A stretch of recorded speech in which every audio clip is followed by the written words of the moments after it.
मुझे प्रयागराज का महाकुंभ याद आ रहा है। मैं परसों ही हमारी पूरी कैबिनेट, सभी मंत्रीगण प्रयागराज में मां गंगा, मां यमुना और मां सरस्वती के पावन त्रिवेणी के संगम पर हम लोगों ने डुबकी लगा करके पुण्य के हम भागीदार बने। पिछले 10 दिन में प्रयागराज में 10 करोड़ श्रद्धालुओं ने पावन त्रिवेणी के संगम में स्नान किया। 10 करोड़ लोगों ने। ऐसे ही नहीं, हमारे ग्रंथों ने लिखा है कि दुर्लभम भारते जन्म मानुषम तत्र दुर्लभम। भारत में जन्म लेना दुर्लभ है और उसमें भी मनुष्य के रूप में जन्म लेना और भी दुर्लभ है। और प्रयागराज महाकुंभ इस बात का एहसास करा रहा है। महाकुंभ का एक ही संदेश या त्रिवेणी का एक ही संदेश, एकता से ही अखंड रहेगा ये देश। एकता से ही अखंड रहेगा ये देश। आज मुझे एक बार फिर से अयोध्या जनपद की इस मिल्कीपुर विधानसभा में आपके बीच में आने का सौभाग्य प्राप्त हो रहा है और आपके उत्साह को देख करके,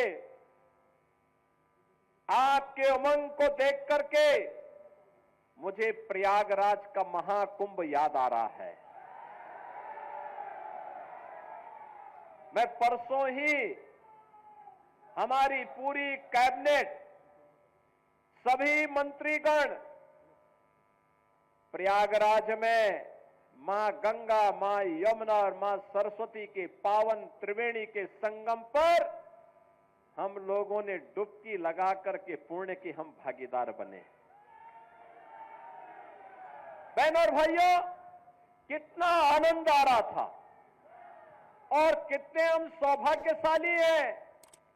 बिना भेदभाव के, बिना किसी बाधा के हमारे प्रदेश उत्तर प्रदेश में इस सदी की 144 वर्षों के बाद इतना पावन क्षण हमारे सामने आया कि हमें प्रयागराज के महाकुंभ में स्नान करने का सौभाग्य प्राप्त होकर के देश और दुनिया से आने वाले श्रद्धालुओं को उनकी सेवा करने का सौभाग्य प्राप्त हो रहा है। आप याद करिए, पिछले 10 दिन के अंदर, पिछले 10 दिन में प्रयागराज में 10 करोड़ श्रद्धालुओं ने पावन त्रिवेणी के संगम में स्नान किया। 10 करोड़ लोगों ने। दुनिया के तमाम देशों की आबादी 10 करोड़ नहीं है और 13 जनवरी से 26 फरवरी के 45 दिनों के अंदर महाकुंभ में जो स्नान होगा, बहनों और भाइयों, ये 45 करोड़ श्रद्धालुओं के आने की संभावना है।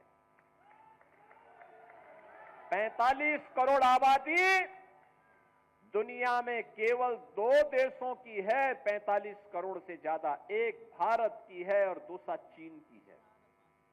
बाकी दुनिया के जितने भी देश हैं, लगभग 200 देश हैं, उन 200 देशों की आबादी 45 से 40 करोड़ से कम ही है।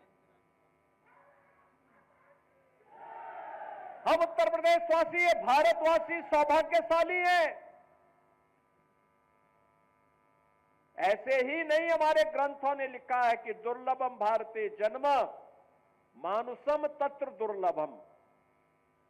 भारत में जन्म लेना दुर्लभ है और उसमें भी मनुष्य के रूप में जन्म लेना और भी दुर्लभ है।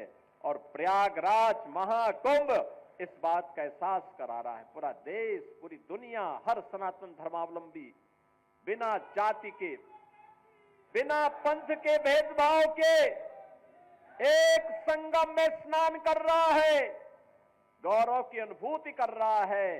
मां गंगा का आशीर्वाद, भगवान प्रयागराज का आशीर्वाद उस संगम के माध्यम से प्राप्त हो रहा है और संगम का एक ही संदेश है, महाकुंभ का एक ही संदेश या त्रिवेणी का एक ही संदेश, एकता से ही अखंड रहेगा ये देश, एकता से ही अखंड रहेगा ये देश।